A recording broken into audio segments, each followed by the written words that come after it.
La palabra de Dios es viva, eficaz y más penetrante que una espada de dos filos. La palabra de Dios es viva. ¿Quién es esa palabra de Dios? Efectivamente se trata de alguien que es la palabra de Dios. Se trata de Jesucristo. Él se ha encarnado para transmitirnos la palabra del Padre. Él es el mensajero de Dios Padre, que ha venido al mundo para darnos a conocer la voluntad del Padre, no solamente con palabras y conceptos, sino con su estilo de vida personal. Nos habla con la palabra y con el testimonio llevado al extremo de dar la vida y entregarse hasta la muerte y muerte de cruz. Por eso es conveniente recordar la capital importancia que tiene leer y meditar los evangelios. A través de estos 4 escritos conoceremos a Jesucristo, palabra de Dios Padre. De ahí la necesidad de conocer los evangelios, ya que a través de la vida de Jesucristo debemos interpretar el resto de todos los escritos bíblicos, tanto del Antiguo como del Nuevo Testamento. La Biblia es más que un simple libro de historia. Es la voz de Dios, viva y eficaz, que penetra el corazón del hombre como una espada de 2 filos. Llega hasta lo más íntimo del alma, hasta la médula de los huesos, y descubre los pensamientos e intenciones del corazón. Toda criatura es transparente para ella. Todo queda al desnudo y al descubierto ante los ojos de aquel a quien debemos rendir cuentas. El diálogo con Dios es posible a través de la persona de Jesucristo. Hay que escucharlo, hay que asumir sus enseñanzas y dejar que nos interpele y nos cuestione. En esto consiste la oración del discípulo de Jesucristo. Escuchar su voz, dejar que penetre mis pensamientos e intenciones del corazón para que me oriente, me corrija y me ilumine en lo que Dios espera de mí, o también en lo que Dios espera de nosotros, comunidad familiar, eclesial, sea parroquial, diocesana o de toda la catolicidad. Por eso es indispensable que todo cristiano transite de la simple oración vocal, del solo recitar fórmulas de oración o de orar solamente para pedirle a Dios remedie mis necesidades. Si bien así todos hemos iniciado nuestro aprendizaje para orar, no podemos quedarnos ahí. Es necesario aprender a orar como Jesucristo, buscando la voluntad del Padre, interpretando los acontecimientos y descubriendo la voz de Dios en ellos y en mis inquietudes y buenos propósitos que surgen en mi interior. Y para ello, la lectura y meditación habitual de los evangelios es indispensable. Más de alguno puede afirmar que le es muy difícil seguir el ejemplo de Jesús, cuando nos pide perdonar a los enemigos, propiciar la reconciliación, etc. Pero recordemos que no tenemos un sumo sacerdote que no sea capaz de compadecerse de nuestros sufrimientos, puesto que Él mismo ha pasado por las mismas pruebas que nosotros, excepto el pecado.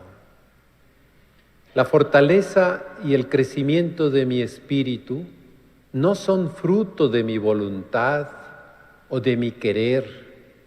En este caso, basta que yo tenga la disposición para vivir como Jesucristo, y Él me dará la fuerza del Espíritu Santo para ir desarrollando mi capacidad y para seguir su ejemplo. Por eso hemos escuchado hoy: acerquémonos, por tanto, con plena confianza al trono de la gracia, para recibir misericordia, hallar la gracia y obtener ayuda en el momento oportuno. Por eso hoy el Evangelio ha recordado la afirmación de Jesús: no son los sanos los que tienen necesidad de médico, sino los enfermos. Yo no he venido para llamar a los justos, sino a los pecadores. Nuestra condición humana está muy condicionada por los contextos en que nos toca vivir. Las personas que encontramos en la vida van influyendo en nosotros, para bien o para mal. Por eso necesitamos recurrir a quien ciertamente nos orientará y nos ayudará a ser personas positivas.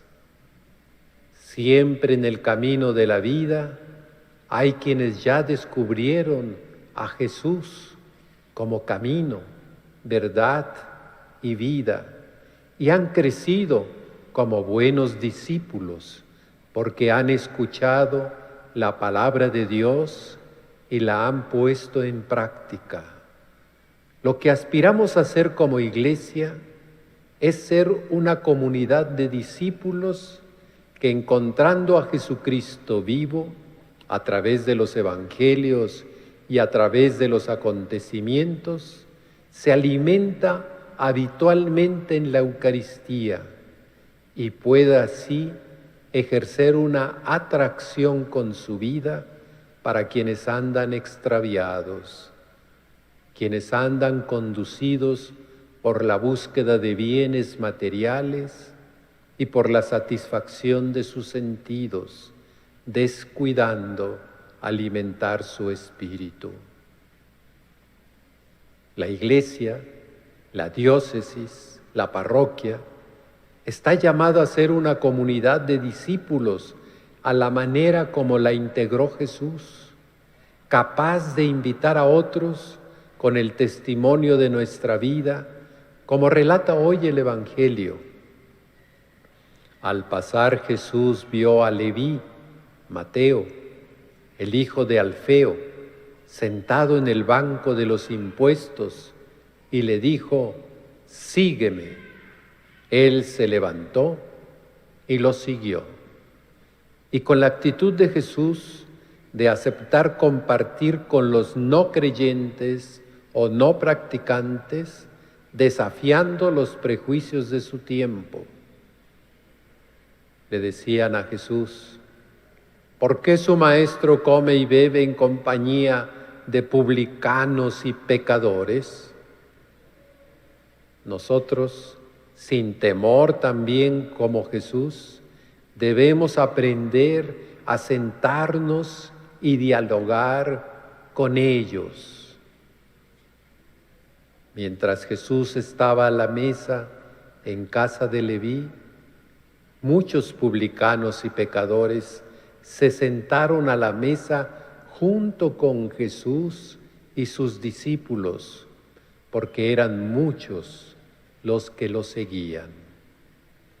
en esta gran ciudad de México, nuestra arquidiócesis viene hoy en peregrinación virtual, pero realmente presente ante nuestra Madre María de Guadalupe, para pedirle que, como ella lo hizo, llevemos a su Hijo Jesús a los demás, lo demos a conocer a través de los evangelios y a través de nuestro estilo de vida fraterno y solidario para con todos, especialmente con los más pobres y marginados, con los enfermos y los angustiados, con los migrantes y desempleados, con los que han perdido recientemente sus seres queridos y con los que han sufrido los daños de la pandemia. En un breve momento de silencio, invoquemos a nuestra querida Madre su auxilio para que con su ternura y amor nos anime una y otra vez a transmitir la buena nueva del reino de Dios a todos los ciudadanos de esta gran ciudad. Que a todos les demos a conocer que Cristo vive y camina con nosotros. Pidámoselo así a nuestra Madre.